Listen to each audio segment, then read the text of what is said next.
Hello, my name is Jaize. I'm a relationship coach, so I'm excited to do this video for you today. Today, I want to be talking about apology.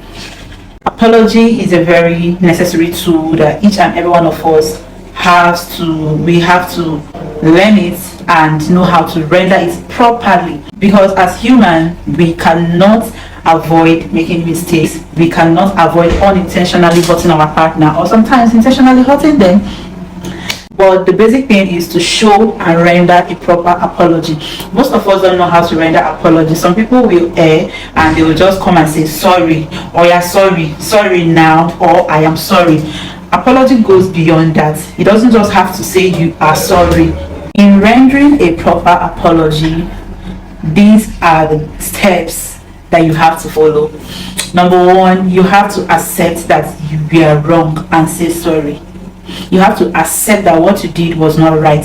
You have to accept that what your partner is saying is the truth and you are sorry. Number two is say what you are apologizing for. It's not just enough for you to come and say I am sorry. What are you sorry for? Do you even acknowledge what you did?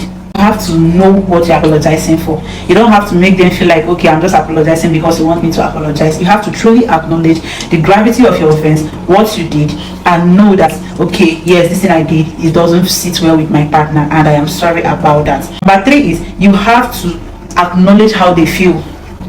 Yes, if your partner says she feels this way, felt that way, you have to acknowledge it. You don't have to dismiss their feelings. You don't have to, is it because of that small thing, that's why you are behaving like that? No. You have to say something like, yes, I understand how you feel. I know it's as a result of what I did. I am sorry. You don't have to dismiss. You don't have to give them any excuse. You have to show empathy, show that you understand how they feel. The fourth one is don't make excuses. See, I know that for every default, there is always an excuse.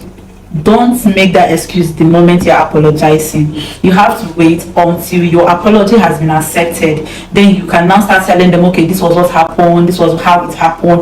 If you have not explained why the thing happened before the whole case started, please keep the explanation, keep the excuses until you've rendered your apology. It is very, very important. Some people will be like, but when I tell them my reason, most times when people are angry, they just want you to know that they are angry and they just want you to apologize. They already know that what happened has happened. They already know that there must be an excuse. So please just keep the excuse and venture into letting them making them accept your apology first. The fifth step is promise you won't repeat it again. Promise them that it was a mistake and you will try as much as possible not to repeat it again.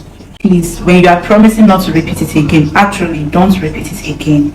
Don't repeat that particular thing, at least not in the same manner or something, but don't just repeat it again, because when you keep on doing something, apologizing for it, promising not to do it again, and you keep on doing it, it makes you a toxic person.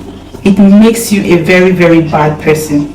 So please, what I'm telling you is how to render a genuine apology, not just how to render apology every time and keep on misbehaving. So when you are promising something, make sure it's something that you can keep. The next one is try and make it up to them. If it was something that you both planned or your partner planned for you and you disappointed, it is up to you to make the next plan. It is up to you to make sure that whatever it was that made them hurt or that you wronged them in any way, you try and make it up. You can even buy them a gift while you are apologizing. In human beings, we love gifts. Gift mustn't be expensive. It just have to be thoughtful and something tangible. Okay, I'm going to give you a practical example of a good apology. Let's say your partner made plans for the both of you and you cancelled, you disappointed without prior notice, and it got them really, really angry. So I drafted out an apology, a good apology, to see how you can apologize in such scenario. Hey babe, I accept that I wronged you and I'm sorry. I'm sorry for cancelling our plans without prior notice, and I know it made you feel bad. I don't have any excuses to make up for how you feel, but I promise not to repeat it again. Please forgive me, my love, and I promise to make it up to you. To show you how sorry I am, I got this for you.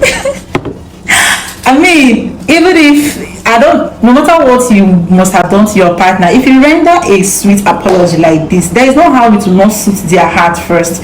Even if they will still go on shakara and the rest of it, at least you know that you've done your part and you did a very good one. If you are the one that I render this type of apology to, won't you feel happy? Won't you feel loved? You see, one thing about apology is it does a lot of things. It makes them to know that, okay, yes, you really didn't do this intentionally. And you know, some people, when you hurt them, depending on what you do to them, it makes them feel less loved. But when you render an apology like this, it makes them feel that, okay, yes, this was not intentional at all and this person actually loves me. I believe that you actually learned something from this video. If not anything, at least how to apologize properly to your partner. It's something that you really have to learn, because it helps. It settles a lot of things. A good apology helps to avoid a lot of things in relationship and marriage, and I hope you've learned from it. Thank you for watching my video. See you next time.